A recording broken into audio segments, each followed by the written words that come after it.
Good evening everybody. Good evening everyone. And on behalf of the director of the Italian School of Archaeology at Athens, Professor Emanuele Papi, I would like to welcome everybody and thank you for your interest and participation in this virtual third floor seminar or webinar, to say the truth, and to use a trendy and fashionable neologism.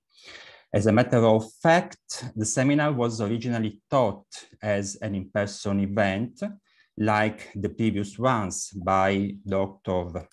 Dimitris Sourlas and by Mrs. Carola Fandozzaki, which were scheduled within this current 2021-2022 cycle and probably attended by some of you. But due to the current COVID-19 pandemic developments, it has been decided to run in the online mode.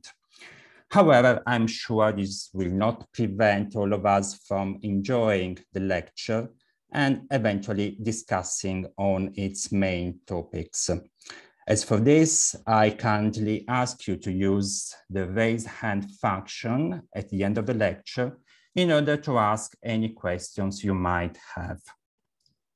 As many of you already know, since 2018, the Italian School has been running a seminar program organized by its postdoctoral fellows. Seminars topics fall within the wide spectrum of fellows' research interests and address the themes of their own projects.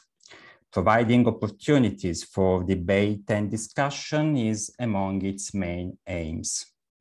As for the current lecture by Dr. Lena Lamprinou, whom I warmly thank for accepting my invitation, it finds its framework within a currently ongoing project carried on under the auspices of the Italian School of Archaeology at Athens, by Dr. Francesco Sorbello for the epigraphic analysis and myself for the architecture.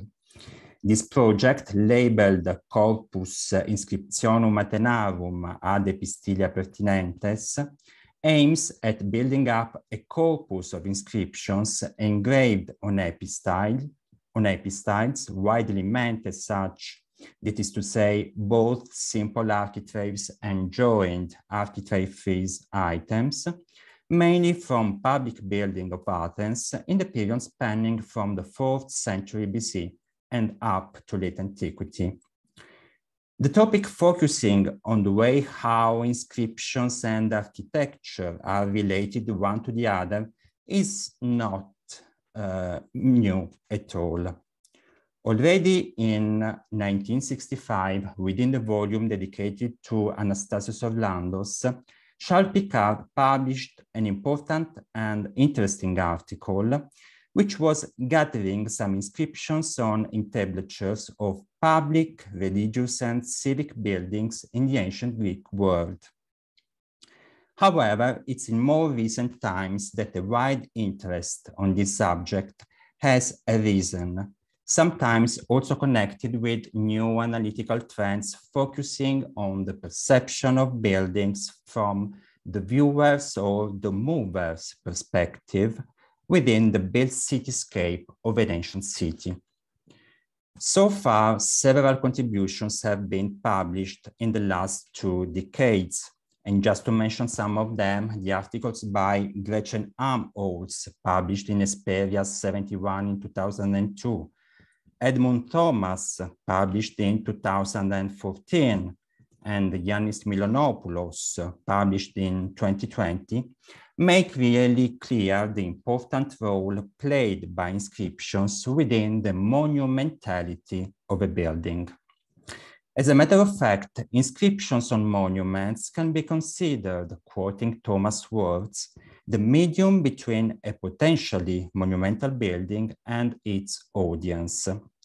No doubt they contribute to increase or vice versa to decrease such feature, either by making of a building a monument, etymologically intended, or bringing their gigantic or cyclopic scale to the human one.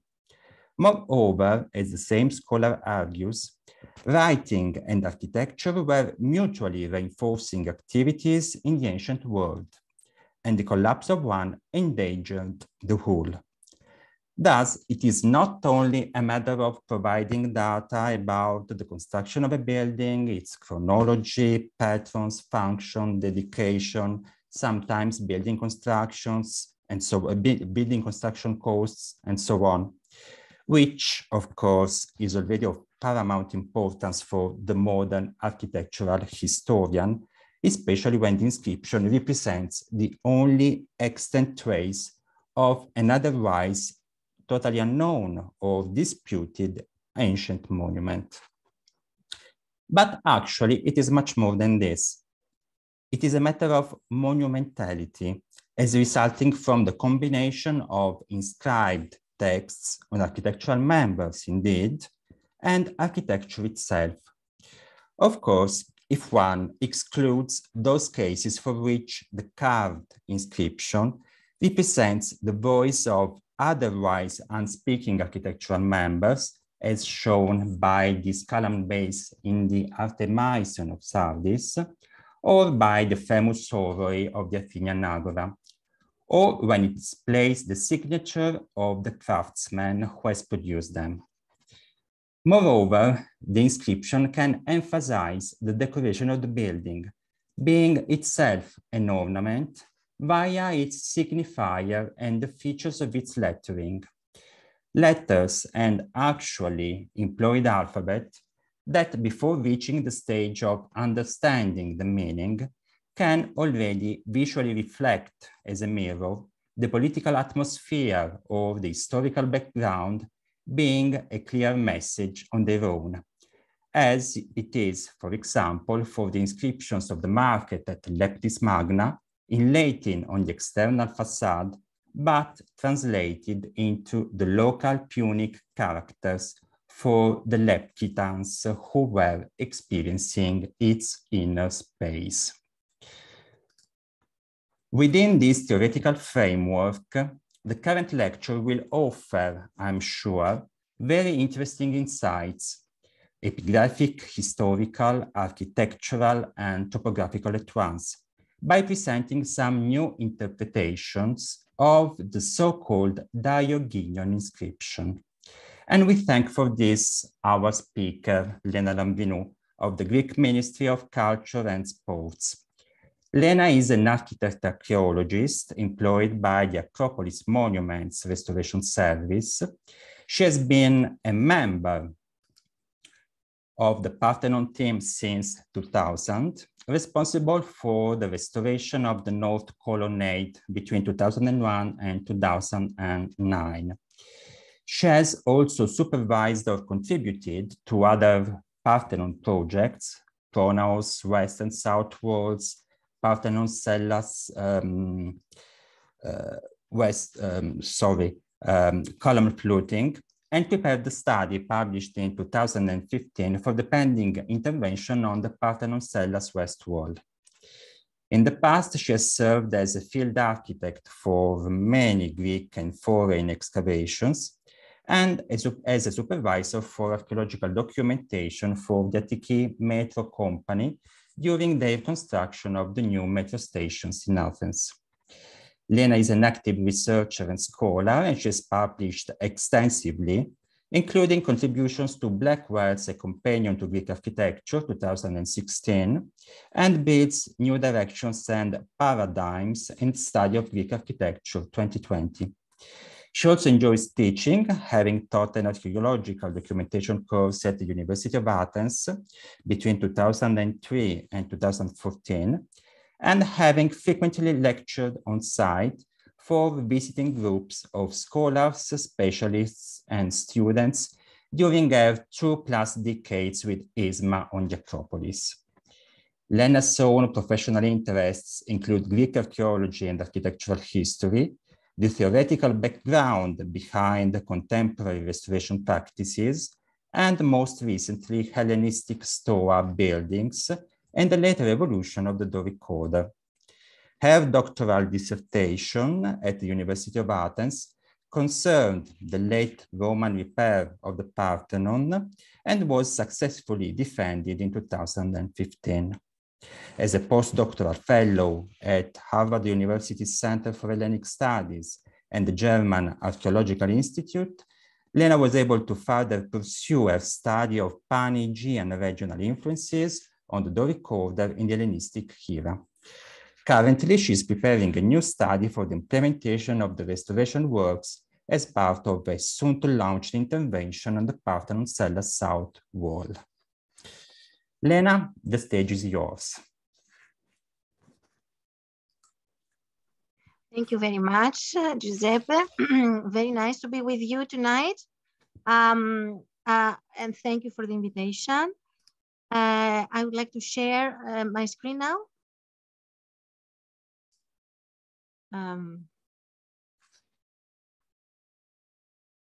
Okay. Okay, perfect. Okay. I will talk about a reinterpretation of a so-called Diogeneion inscription on an architrave. The inscription's number is IG 25205. In 1979, Alison France presented a reinterpretation of the inscription IG 25205, previously discovered in 1881. How I changed? Oh, no. Yes. 1881 by Stefanos Koumanoulis in an excavation undertaken for the foundations of a new residential structure just south of the little metropolis. The two associated but not contiguous marble fragments bearing the inscription belong to a strikingly large double-banded entablature block, originally about 5 meters and 17 centimeters long, with a frieze. Also occasionally referred to here as a composite architrave, probably of the Hadrianic period, which was reused in the late 4th or early 5th century AD, at which point in time the inscription was installed. Based on traces of curvilinear carving on the fragment's lower sides, indicative of the curvilinear plinth abacus associated with Corinthian style column capitals, the original entablature has been attributed to a Corinthian propylon with an intercolumnar center-to-center spacing of 4 meters 58 centimeters. Koumanoulis states that this entablature block's great size and the finding of the two of its fragments in the same place points to the location of the ancient building from which they came as having been in the same area as where they were discovered. Analysis and dating of the inscription was done in the same year as its discovery by the Austrian historian and epigrapher Heinrich Svoboda. The inscription on the entablature block refers to the proconsul of Achaia, Flavius Severus Aetius, and additionally acknowledges the co-emperors Arcadius and Honorius. Severus Aetius served as proconsul of Achaia during the period AD 396-401. He may be the same Aetius who was prefect of Constantinople, known to have survived an assassination attempt in Hagia Sophia in AD 419 and to have built an enormous cistern for the city in AD 421. The inscription belongs to the period following the proclamation of Arcadius and Honorius as Augustus, January AD 395, certainly after the Goths swept through Attica, AD 395, early 396, and before the proclamation of Theodosius, son of Arcadius, as Augustus, early AD 402. because his name is not mentioned in the inscription. In November AD 397, Arcadius commissioned Asterios, the Come of the East, to dismantle long unused pagan buildings and to reuse their members for the construction of public works, such as for the repair of roads, bridges, and fortifications. Therefore, the period between AD 398 and the end of AD 401 represents the most likely era during which the entablature block here in question was reused and carved with an inscription recording an imperial donation. France suggests the destruction of the entablature block's original building could be attributed to the assault on Athens by the Heruli in AD 265-67, more than a century before the member was reused. Whether the entablature block was reused in a new construction or the original building itself was repaired remains uncertain. It may be the case, according to France, that the propylon of the original building was preserved on its own, as is known to have happened with buildings of the Roman Agora, while the rest of the structure suffered severe damage. Let's now look more closely at the inscription. Of particular interest is the break between the two fragments and the gap in its third line, for which various reconstructions have been suggested from time to time. The original interrelationship between the two fragments and the length of the now missing intermediary piece that once joined them can be calculated from the restoration of the first line of the inscription. The letters on this line are quite regular, with a height of 8 to 8.5 centimeters and width ranging from 3.2 to 7 centimeters. The spaces between the letters are presented almost equally, 1.1 to 1.5 centimeters, but there are some cases with a space of 2.7 centimeters or with no space at all between the letters, depending on the type of letter and where such omissions were possible. For instance, tha or tu or id. The engraver's desire for the greatest possible economy in the length of the inscription is evident. By reducing gaps between letters, he aimed for a final harmonious appearance of the whole without adherence to strict rules concerning the spacing and size of the letters. The word diamonis in the first line is restored with confidence with the missing M, Mi, and Omicron spaced an average of 1.3 centimeter apart, if these letters are not to be included among the letter combinations with no intermediate spacing, like tha, to, or iv.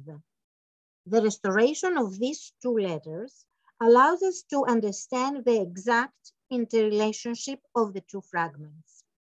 On the basis of a digital reconstruction of the two missing letters and of the two fragments' positions relative to each other, it can be established that the two inscribed fragments were not contiguous, as Travlos showed them in Francis' article, but originally held positions separated by a gap of about 5 centimeters, the existence of which seems reasonable given the obvious breakage of the original entablature block and the carving out of its right hand portion during its final use. By determining the exact interrelationship of the two fragments, the length of the gap in the inscription's third line can also be precisely determined as 98 centimeters, measured at the upper extent of its letters. The height of the letters in this third line is 4.7 centimeters, while their widths vary from 2 to 6 centimeters. The spaces between the letters also greatly vary between 1.2 and 2.7 centimeters. If we calculate the average width of the letters at 3.6 centimeters and the average gap between the letters at 1.9 centimeters, then the number of letters to be restored to the 98 centimeter long gap between the two fragments comes to about 17 to 18 letters with a margin of error of ±1 letter. Such an arrangement for accuracy is necessary since this letter count does not include the letter I, which occupies the same space allowed for other characters, but with a minimum width of a letter itself. The total number of missing letters, therefore, may amount to 16 to 19 characters, depending on the prevalence of narrow or wide letters and the frequency of the letter I. Over the years, much scholarly ink has been devoted to the so-called Diogeneion inscription. 11 publications have been produced, including 6 prior to France's own 2 contributions and 3 more after her. In order, after the initial presentation by Koumanouvis in 1881, the inscription was further published and commented on by Svoboda, Nachmanson, Graindor, Kirchner, Groag, Franz, Sironen, Baldini-Lipolis, and finally Sironen again in 1997, who offers a review of all the previous publications. He also provides further commentary and notes which of his predecessors had done an actual inspection of the carved inscription and which had not. Koumanouvis, and later the same year Svoboda, whom Koumanouvis mentions in his article, both reconstructs the inscriptions in complete third line as κατασκεύασεν εκ θεμελίων το ... μετά των προπηλαίων. Graindor further filled in the third line gap by recognizing the letter delta. Κατασκεύασεν εκ θεμελίων τοδ μετά των προπηλαίων. Later, Kirchner and Groag returned to a more conservative reading. Κατασκεύασε εκ θεμελίων το ... των προπηλαίων. Franz, agreeing with Graindor on the reading of delta at the end of the left-handed fragment, proposes another addition. Ο λαμπρότατος ανθίπατος της Ελλάδος, Φλάβιος Σεϊούειρος Αέτιος, κατεσκεύασεν εκ θεμελίων το Διογένειον μετά των προπηλαίων. Based on this addition, Franz goes on to hypothesize that the Diogeneion, first founded in the 3rd century BC, had its foundations reconstructed in about AD 400 by Severus Atene. Sironen agrees with Franz, but dismisses the suggestion by Baldini-Lipolis to fill the third line gap with the Ethrion after the Propylaea. Due to the insufficient size of the word Ethrion to fill the existing gap, and to the highly unusual, even inappropriate use of this word in an inscription, especially in this particular case, where the rest of the text shows the inscription does not belong to a religious building. The construction of a secular building in 5th century AD Athens by the 2 Christian emperors, Arcadius and Honorius, could be considered a possibility. However, from its establishment in the 3rd century BC, The Diogeneion was dedicated to the worship of the hero Diogenes. It probably consisted of a sacred precinct that incorporated the altar of the hero, while either inside the sacred area or surrounding it outside, it is thought to have been a military academy, which served as the base of the Athenian institution of the Ephebeia, and which housed facilities for the ephebs. Such an additional function of the Diogeneion, however, beyond its use as a place of worship for Diogenes, remains uncertain. In supporting her idea about the renewal of the Diogeneion, France explains that late antique Athens had continued to be strongly pagan, and during the 5th century AD, pagan buildings could still have been constructed. This explanation, however, does not align with the historical reality of the time, even in the case of religiously conservative Athens, and especially given the particular hostility demonstrated by the emperors Arcadius and Honorius towards the pagan religion. Francis' hypothesis, Francis' hypothesis concerning the late revival of the institution of the Ephebeia is also problematic, even if we accept the notion that its reintroduction was something separate from the Diogenes cult, and that it was revived only as an educational institution. The Ephebeia was an institution of military and religious training for young men, supported either by state or private funding, which was established in classical 4th century BC Athens under Lycurgus, and certainly survived until the Herulaean invasion of the city in AD 267. Throughout this 7th century span, the Ephebeia served as the city's garrison. It had one very important feature, which was the cornerstone for its lengthy survival. It was composed of volunteer, militarily trained civilian soldiers. In Hellenistic times, the institutional headquarters of the Ephebeia in the center of Athens in the 3rd century BC may have been installed at the recently constructed Diogeneion.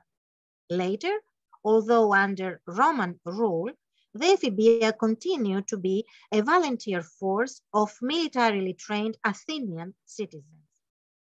Right into the Ephebeia's final years, the military academy of Diogenes produced leaders that likely served as the heads of the city garrison.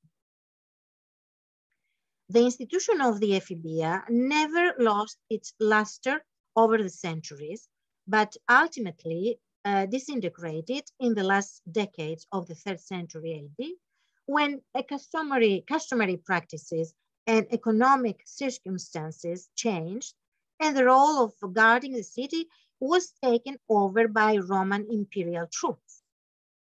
Both the Diogeneion and the Ephebeia were abandoned after the Herulaean assault on Athens, when the building fell victim to the invaders' destructive fury. Archeologically, the discovery of Ephebeia-related inscriptions built on the late Roman wall and the lack of new similar such inscriptions after the year AD 266 indicate the abandonment of the institution. In the end, Francis's hypothesis begs the question, why would the Ephebeia need to be revived in Athens if Roman troops were now the guardians of the city? Apart from the historical problems evident in Francis's hypothesis, in particular the incongruity of fervently pro-Christian emperors, as well as a Christian proconsul reestablishing a pagan shrine, An examination of the inscription itself reveals the need for a renewed reading. The present author's own first-hand inspection of the entablatures inscribed fragments, now in the National Archaeological Museum, has yielded interesting fresh results, which led to a new conclusion, that it was not the Diogeneion in which the entablature block came to be reused. The carving of founding inscriptions usually occurred in the final stage of a building process. In this case, too, the so-called Diogeneion inscription would have been chiseled onto its entablature block after the construction or repair of the building on which it was to be mounted. The building must have been already completed. As part of a newly founded or simply a repaired propylon, the entablature block would have served either as a salvaged architectural member in secondary use, put to use in a new construction, or as an enduring element within a now repaired original building. To install the inscription, it would have been necessary to erect temporary scaffolding for the scribe, which likely would have covered a significant portion of the propylon's facade due to the text's extensive length. Based on new impression or squeeze of the inscription prepared by the present author, a careful recording of its characters shows that the letters alpha, delta, and lambda all have serifs at the top, characteristic of the writing style of the time, which continued through the end of the 4th century AD. The carving of these letters is very consistent, and although the individual slope and the size of the letters are sometimes slightly different, the serifs consistently appear as an essential element of these letters. Thus, the left side strokes of these letters start at a point below the uppermost extent of the letter at a distance of 1/5 of the letter's total height below its uppermost point. As you see here, the letter delta. Previously made squeezes of the inscription are not fully accurate and therefore have proven misleading. In particular, as the present study shows, the serifs on some letters were not recorded in earlier impressions, thus allowing the flawed conclusion to be reached that the carver of the inscription was inconsistent in his chiseling of letters with serifs. It is now clear that in the squeeze produced by Svoboda, serifs are missing in 6 cases, as you see at the upper slide image of the inscription. Moreover, a letter identified as a sigma is recorded with an S shape rather than with the lunate C shape, as is found in every other case of a sigma in the inscription. Francis Squeeze similarly does not record existing serifs in 4 cases, one of which is the letter delta in the word Elados. You see here at the bottom, you can see the real letters on the inscription and the letters without the serifs in the drawing of Travlos in the word Elados. France based her argument for the Diogeneion on the traces of a letter on the tablature block's left-hand fragment detected at the point of breakage. She attributed these traces to the letter delta and consequently identified it as belonging to the first letter of the word Diogeneion. Note that according to this reading, the surviving part would belong to the uppermost acute angle of the letter. The letter's partly preserved left side stroke exhibits a slight inclination toward the top of the letter, but no upward continuation of the now gone right-hand stroke is visible. In other words, the top of the supposed letter delta would not have had a serif. However, the engraver's absolute consistency in the formation of his letters, which I have already described, makes such a reading of this preserved part of the letter inexplicable. If Francis's reading were correct, this would be the only example of a delta in the entire inscription where the oblique right side stroke does not extend upwards beyond the letter's top acute angle to form a serif. Such an extraordinary departure by the scribe from his usual highly consistent writing style does not seem plausible or convincing. The slight inclination visible on the left side stroke of this crucial, partly preserved letter appears to have been the basis of its identification by France with the letter delta. However, a slight inclination or skewing, that is a deviation from the vertical, is observable also in other letters of the same line, as well as in letters of the first and second lines of the inscription. These deviations of vertical strokes in letter groups of the inscription seem to follow a system, which I believe is related to the way in which the inscription was carved by the scribe. That is, to certain practical circumstances that existed at the time of the carving, which will now be discussed. Letters displaying a deviation from the vertical can be seen in the middle of the preserved portion of the tablature.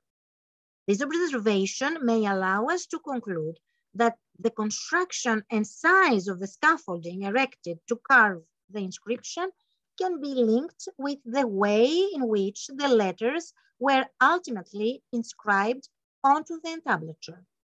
In other words, it seems that the scribe was not standing directly in front of each letter of the inscription when he chiseled them onto the entablature. If when the scaffolding was erected, it did not cover the full length of the facade of the property, as very likely it did not, it would have had to be shifted at some point in time down the length of the entablature as the scribe proceeded in his chiseling of the inscription. From the apparent inclination evident in some of the inscription's letter, it seems that the scaffolding was set up in only two different positions, and that in his working from these two separate positions, the scribe's technique was affected by his need to reach the proper position of each letter. The temporary scaffolding employed by the scribe may well have been a simple wooden structure composed of vertical timbers to which were attached additional horizontal planks or timbers. When necessary, then, the whole construction could be shifted to the second half of the inscription when the first half had been completed. However, moving and adjusting the scaffolding for each new position would have required painstaking work. Therefore, the scribe would probably have preferred to move his scaffolding as little as possible. That is, he would have attempted to carve as many letters as possible from each fixed position of his scaffolding. In this way, the scribe would have begun carving letters on his extreme left-hand side and steadily proceeded to his extreme right-hand side. During this process, he would have had to move from his central axial position and stretch to the left or right in order to carve the most extreme left-hand or right-hand letters. In working on these extreme letter positions, his view would have been from a lateral direction, such that he would have had some difficulty in accurately determining the proper verticality of the lines or strokes of the letters that he was carving. In the end, this difficulty very likely would have resulted in some letters of the inscription appearing slightly slanted or skewed. One of the letters of the right line, of the third line that exhibits a slight clockwise slant is T. This slanted T comes 2 spaces before the crucial unknown letter Francis previously hypothesized delta at the beginning of the break between the 2 preserved entablature fragments. And it has the same slight slope as the supposed delta. If we recall that only the top left portion of the dispute letter at the edge of the break is preserved, amounting to an acute angle without an upward extension of either of its 2 lines, then these letters should be either ni or mi. Since the 2 immediately preceding letters are taf and omicron, then a letter ni supplied here would complete the article ton. Given this new reading, the following word associated with this article should be masculine, consisting of 8 or 9 letters within the total of 18 to 19 letter spaces that would have existed in the break between the 2 fragments. One possible word that can be related to the next major word of the inscription, propylaeon, is perivolon. The meaning of the word perivolos seems to have remained unchanged over the centuries. The term describes the actual physical structure that encloses an open area, but it also can refer generally to the boundaries of an enclosed area, such as when describing an extent or an open space or city or the recognized domain of a sanctuary. Oftentimes, perivolos means a wall, as in the case of the city's limits, but not necessarily a fortified wall. Thus, non-defensive perivolos walls were erected around sacred precincts, burial enclosures, or gardens, as well as around courtyards, baths, residences, and agora, public markets, gymnasiums, and stadiums. Perivolo structures comprise not only simple walls, but also enclosure walls that incorporated colonnaded stoas.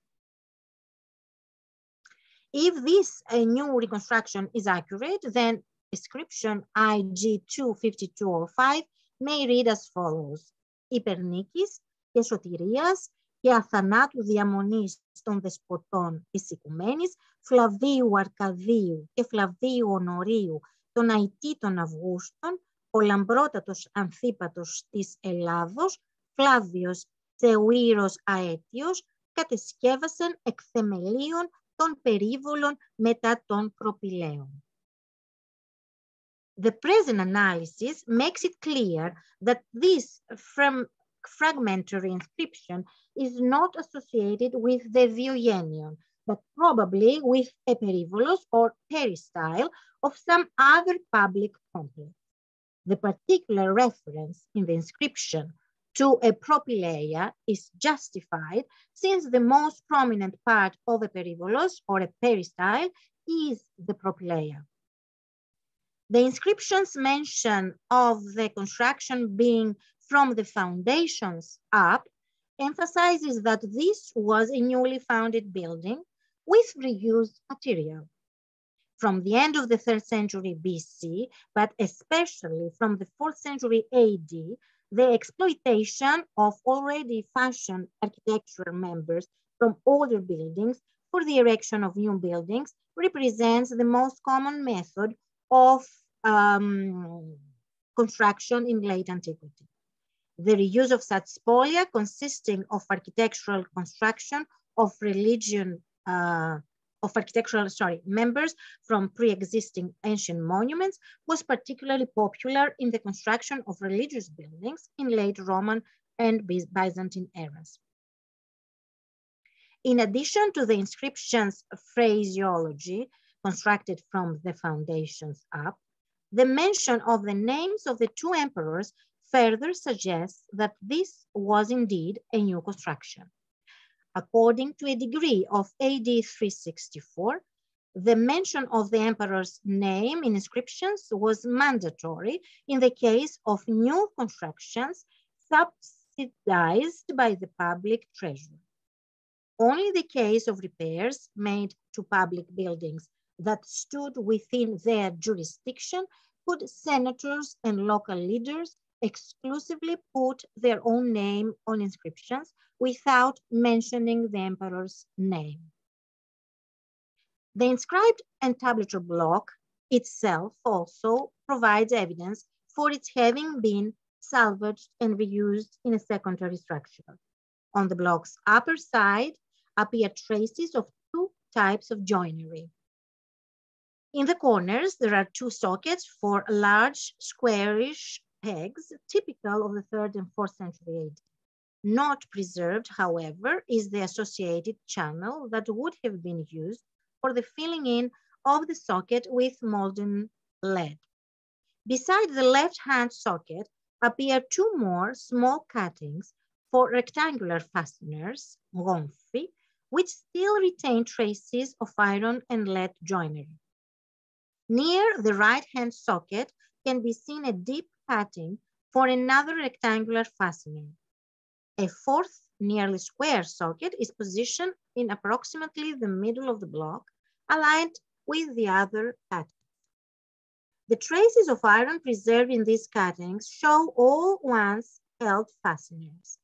In my view, these four joinery cuttings belong to the entablature block's initial phase of use, as also do rectangular cuttings visible on its lower side where metal fasteners were used to secure the member to the capitals of the proprium. At the termination of the original building's life, the disassembly of cornice elements overlying the entablature block prior to its removal, transfer, and eventual reuse with the addition of an inscription seems to have been conducted with great care, as indicated by the excellent state of preservation evident at the edges of the four cuttings. This pristine state of the block's cuttings is another indication that it had been extracted from a standing building. Otherwise, if the original building had previously collapsed onto the ground, the fasteners holding together its architectural elements would have been wrenched apart and their cuttings severely damaged. The large cuttings for rectilinear fasteners at the two ends of the block's upper side, which appear unskillful in their execution, represent a later addition dating to the block's secondary use and were intended for securing the corner guys and moldings.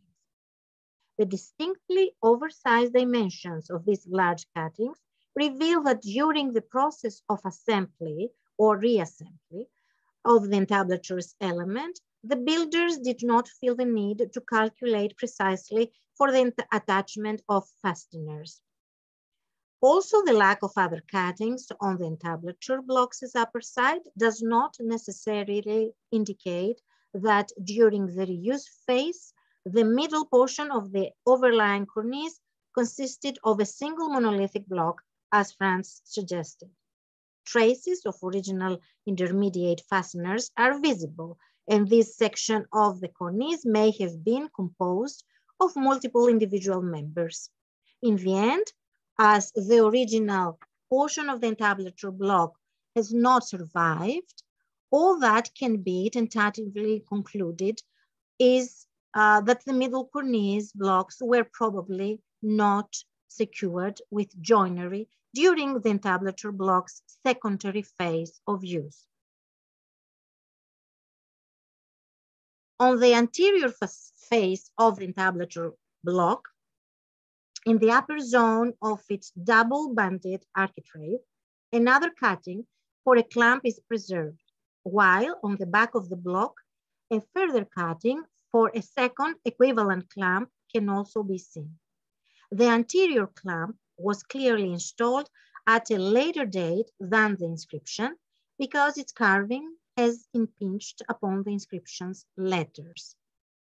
The cutting for the posterior clamp is visible on both surviving fragments of the entablature block, and by taking into account the reconstructed extent of the gap between the fragments, as discussed above, it can be estimated that the fastener was about 70 centimeters long.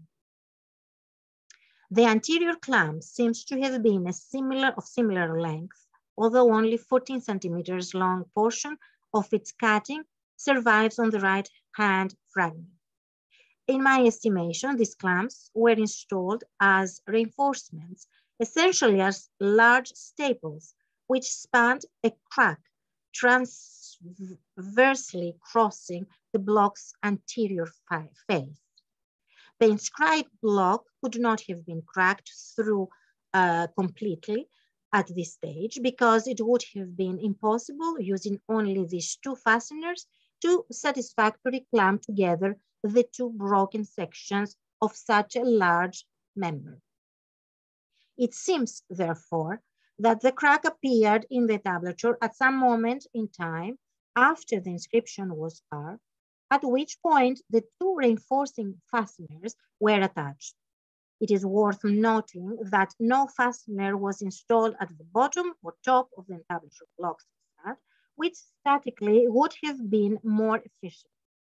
This probably is because no access could be gained to the upper area due to the overhanging cornice, while the lower area was also avoided in an interest to preserve aesthetics. The stapling of the entablature indicates that the building continued to be in use for some time after its construction.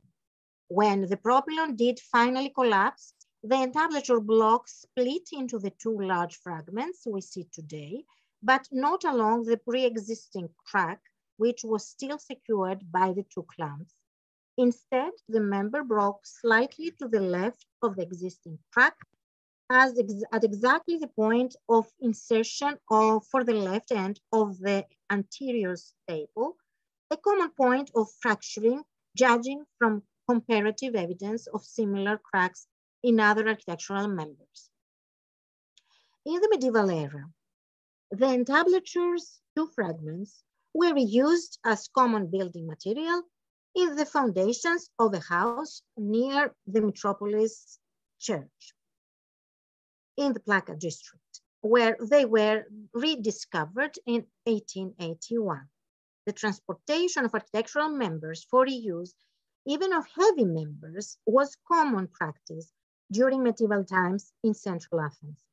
These particular fragments transfer to the area of Metropolis Square for reuse can be associated with the construction of the little metropolis church at the end of the 12th century. During this operation, many marble elements from the city's ancient monuments were collected in the metropolis church area, probably from even as far away as Tripods Street. The entablature of the propylon of Aetius was most likely a product originally of the Hadrianic period. Its profile appears almost identical, both morphologically and metrically, with the entablatures in the superstructure of Hadrian's Gate. Morphological similarities can also be found in the composite architraves of the so-called Agoranomion from the time of Claudius in the second half of the 1st century AD. This latter example in the Roman Agora appeared to be the first with 2 bands instead of 3 on the architrave, and may have been the model for Hadrian's later designs. The double-banded composite architraves of the Agoranomion also have lesbian moldings like the entablature of the propylon of Aetius, but they do not have a bead and real molding, and they are shorter in height.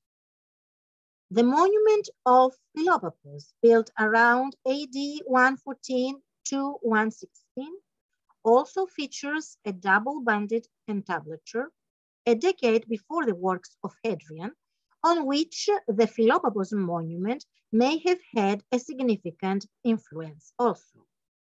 However, the proportion of the Philopappus monuments and entablature elements are very different from those of the later Hadrianic works with frieze that is taller than the architrave.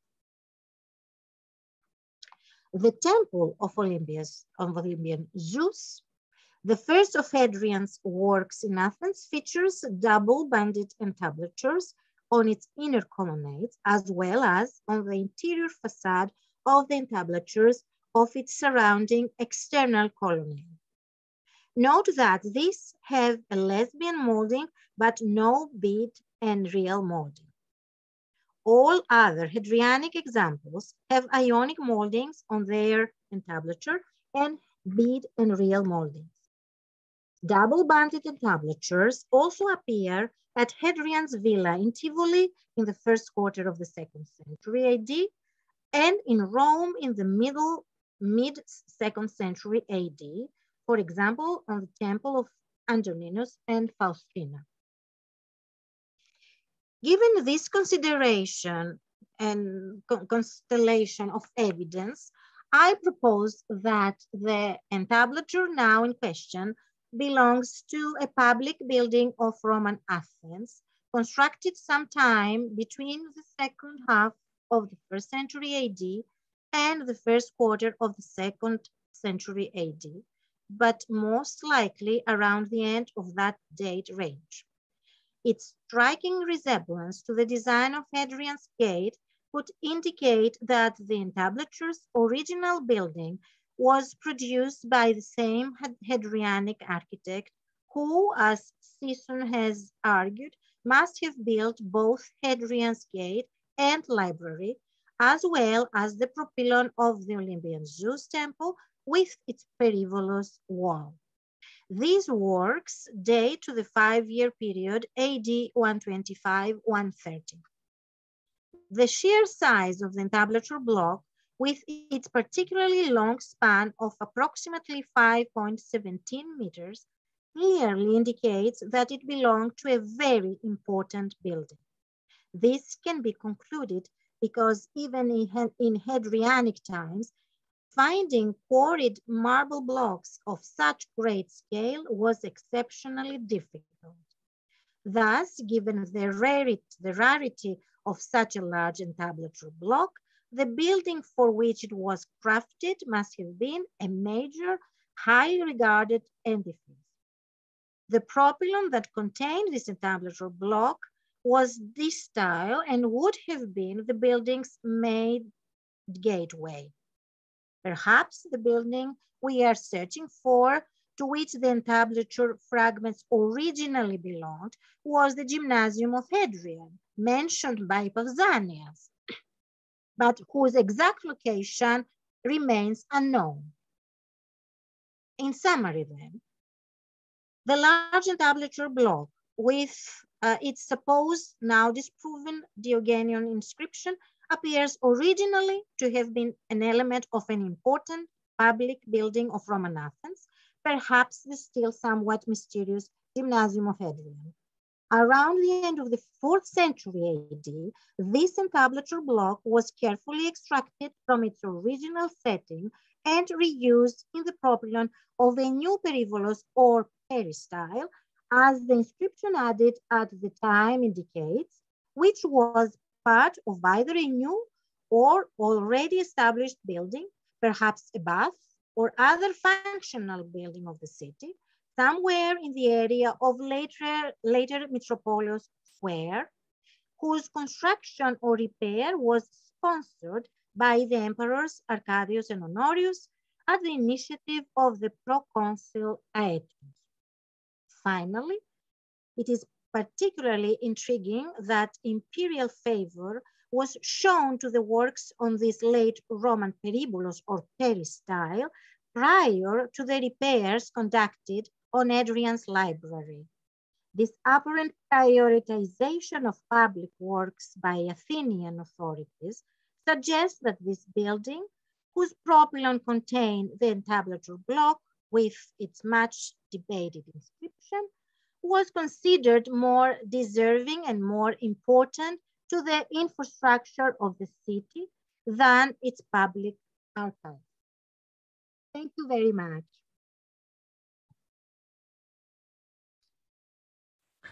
Thank you. Thank you very much, Lena, for your really interesting talk.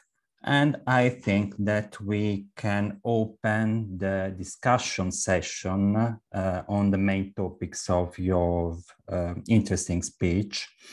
So I remind everybody to use the raised hand function to, if you wish to ask anything about the main topics of this talk, and or to type your question in the chat field so as we can proceed to ask Lena about your questions. But first, I just would like to stress, let's say, one thing, that is to say that Lena's work, very interesting work, is proving, in my opinion, how much field work matters, how much important working on the architectural items is, and how important some careful analysis of those data which are normally supposed to be commonly shared or acknowledged is. And as for this, I would like to ask you, Lena, why do you think that so many scholars felt the need, in a way, to deal with this particular inscription? Yes, I think because, of course, this is an architrave block which is enormous. And of course, it preserves very well most of its inscription. But this missing word is very intriguing. So everybody tried to find out what was the missing word to identify the building that the architrave belonged for its second use. I see, I see. And how is it possible that the serifs in inscription were missed in previous studies, in previous reading of this inscription? It's quite, I mean, it's quite clear that they were present in such letters. I think maybe the squeezed were not so detailed, or they thought that maybe it was not well preserved, this area, because you see, photography is a new, let's say, way to have records of everything, very clear records. And previous decades or the century, of course, only from sketches and the squeezes, they could figure out, you know, the letters. So I think maybe that's why there were mistakes. Yeah, that's quite... underestimated, let's say, the science at the squeezes, probably. They didn't think that this was important. I see. Yes. Okay. Are there any questions by anybody who is participating in our webinar? Lucrezia. I can see Lucrezia Mastropietro. Yes. Hi, good evening. First of all, thank you for your interesting speech. My question is, have you hypothesized any reconstruction of the entire building? That's very difficult because we have the architrave and the propylon, which is something. The rest of the building, if it was really a gymnasium with stoas, which for me it's a very possible use. This can give us an idea of the building, but we cannot be sure for anything else, because of course we are missing any archaeological proofs of the original building, or even for the second building of this, the use of this architrave. Okay, thank you. Okay. Alessio Galli. Hi, thank you for your lecture. I wanted to ask you, going back to the now disproven Diogeneion used in the inscription, why was it suggested? Do we know of any ancient source that mentions the location of the Diogeneion, or where could it be? Because I was wondering why they would suggest that it shows up in this inscription.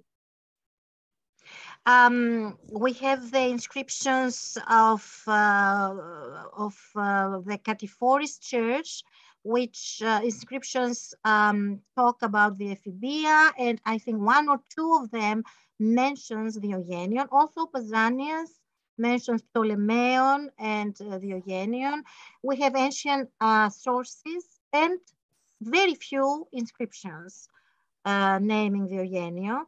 And unfortunately, because we never excavated the area of Plaka, which is south of the Roman Agora, to the hill of the Acropolis, this area, we don't know exactly where this building was, but it must have been somewhere there because of the finding of the inscriptions, mainly. The inscriptions is very important and shows us that somewhere there must have been this building, shrine, gymnasium of the Diogeneion, maybe combined with the Ptolemaion gymnasium.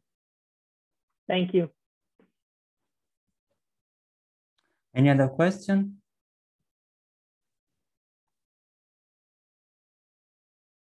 It seems that everything was really clear, because it seems there are no more questions. Did you manage to find maybe any other architectural items which we can try to put together with the inscribed ones, so as to reconstruct some more about this late antique building or the original building from the 2nd century?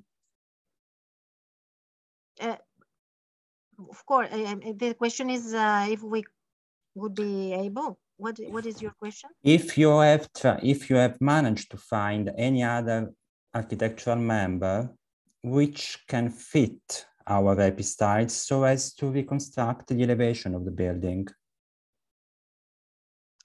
Of course, but we don't have for the moment. But of course, we could find, let's say, some cornice blocks, or you see, it's very, for the original building, it's easier, I would say, because as you saw, I showed these sections of, we have the Philopapos monument, and we know, I mean, we can draw exactly the section of the cornice and the entablature. So we can find out exactly the original buildings period from comparisons with these original buildings that we have. But the secondary, of course, edifice is very difficult. Yeah, of course, of course. Also because, as we know, in Athens, architectural members are scattered everywhere, and they come from every spot of the ancient city. So it's quite difficult to put them together in order to understand what the original combination was, in a way. So just after a huge work on cataloging members, you can try to see whether some items are fitting other ones or not. Yes. Okay, there's a question in the chat. by Professor Papi. Does the hypothesis of Hadrian's gymnasium follow that of Thompson and Archibald on the remains to the east of the Stoa of Attalus with a peristyle with Ionic columns dated to the 2nd century AD? For the gymnasium of Hadrian at the south slope of the Acropolis. On the east of the Stoa of Attalus. Oh, east of the Stoa of Attalus, sorry. You mean that the reused structure and the gymnasium of Agrippa, No, of the other side. The other side, yeah.